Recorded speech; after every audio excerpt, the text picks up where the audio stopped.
Sullivan Smith.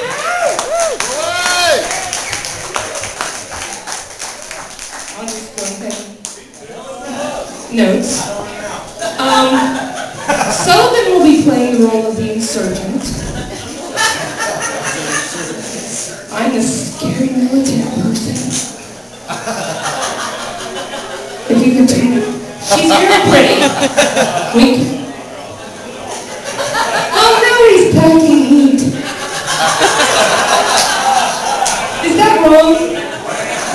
My bad. Ladies and gentlemen, Sullivan Smith. Hey, Michelle. Round of applause for Michelle. Thank you for driving my ass. I appreciate that. How are we doing tonight? Michelle, real quick, I'm going to ask you, are we doing this PG clean tonight? Yes. Louie. Fiddlesticks. So we're doing family entertainment tonight. Awesome. I don't either. You know what? The last 2 times I went to the bar, people brought their kids. I don't understand that. We're doing well tonight. Yeah, we're doing family entertainment tonight. I can't watch family entertainment. I can't have a family because I can't stand family entertainment. You ever mention VeggieTales? You guys obviously know what VeggieTales are, right? You haven't seen that? I can't watch that. You know, if I really want to see a cucumber talk to me about Jesus, I'm just going to take a shot of acid and I'm frozen. I saw this thing at probably Walgreens. I was buying cigarettes for 40 and I was over at Walgreens and they have this thing you can buy now. It's an electric toothbrush for your kids that plays music. What the fuck is that? Are we not teaching our kids how to brush their teeth? What plays for 2 minutes? It's not like you're supposed to brush your teeth. Teach your kids how to brush. Oh God, it drives me crazy. How are you? You guys have a good Valentine's Day? I had a great Valentine's Day, you know. I spent it with my lovely girlfriend over here. She's awesome. And, we ended it by drinking a whole bottle of champagne and passing out on the couch, which is pretty much like an average Wednesday anyway. So. She mentioned me this morning. We were talking about stuff to do, and apparently you guys know they do wine tasting at the Cincinnati Zoo. Did you guys know that? It's a bad idea. I don't know if you guys remember the last time some drunk guy went to the zoo, a tiger jumped out of the cage and killed half the people in the zoo. Bad idea. Oh my God. You guys following the politics? You guys politics fans? Yeah? That was a human response. I don't know. Both Mitt Romney and John Edwards are both out of the race. Turn it off. Sorry, there you go. They're both out of the race. I mean, I wasn't like a fan of either of their politics, but I just pretty much figured that's who America wants. It's just Mitt Romney and John Edwards battle the haircuts. We can all vote, text messaging like we're watching American Idol. You guys on the internet at all? Yeah, big internet. You're on the MySpace. Jess on the MySpace. Just got 30 friends on the MySpace. Good job! You ever meet somebody who is so into being on the internet that they actually use internet instant message abbreviations in real life? Like out loud saying it. I had a roommate in college. I was sitting around and watching Fletch. And he's got a pee apparently. So he's like, gotta go to the bathroom. BRB. So he says, so I stick my leg out tripping. LOL! Quit using internet lazy in place of real life lazy. This is terrible. I think that's some couples. Thanks. We're not going to tell your wife you're here with the younger woman. Don't worry about it. Actually, I had a different joke there, but I'm not going to tell it. So, I was married before. How's that girl? Well, let me tell you. I was with this woman for 5 years. Met her on the internet. Met her with her 5 years before we got married. Married 10 months. I'm just going to throw this out there. She met another guy on the internet. Left me for her. Yeah, thanks, Jack. Sad part was she actually met me in a Harry Potter chat room. That's not a joke. You had to put that in the divorce papers. We didn't speak it. Actually, it was kind of, I don't know if it was poetic justice, but we actually did the divorce on the internet. You guys can do this. Anybody who's married and single who you're married to, you get divorced on the internet for $300. It's fantastic. And even though she left me for Dumbledore, I moved to Wisconsin, she had to go and call me and ask me to help pay for half of it. It's like, you know, that's fine. Just come back to Ohio and kiss half my ass and we have a deal.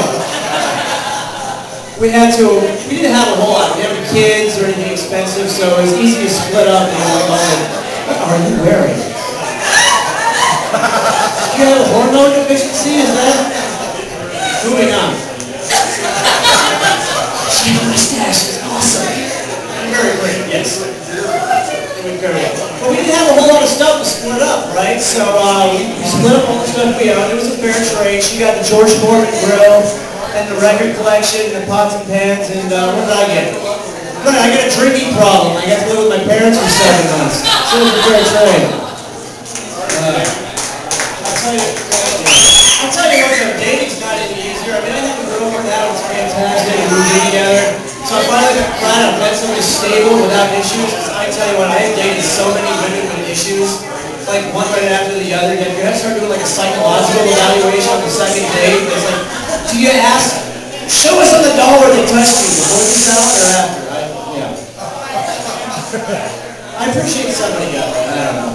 This is a true story. Second date with this one girl. We're at the Olive Garden because I'm classy, you know. I'm trying to figure out what I want to eat or what I can afford. She looks me dead in the eye and she says this. She says, you know what? I don't want to do anal. Exactly. On the second date, I'm looking at the menu going, honey, I don't think they have that here.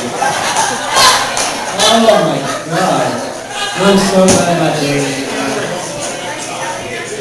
It's hard to date them. You never know when you're a crazy person. You know, I saw a bumper sticker the other day that said, there's no excuse for domestic violence. And I was an English major, so I was like, well, that's not entirely true. She's getting lippy. She burned the eggs. She kicked your ass at Soul Calibur. I'm not saying it's right. I'm just saying it's an excuse. That's all I'm saying. You know, if somebody who's actually been in an abusive relationship, don't think that I'm picking on you. I do feel for you. I myself was actually in an abusive relationship. Yeah. Oh, it's terrible. You know, just the entire time, you know, it's like, no, she loves me, she doesn't mean it. Finally, I put my foot down. I was like, you know what, if I have to sit through one more Sex in the City marathon on DVD, that's it, I'm going to a shelter. That's all there is to it. And I did. I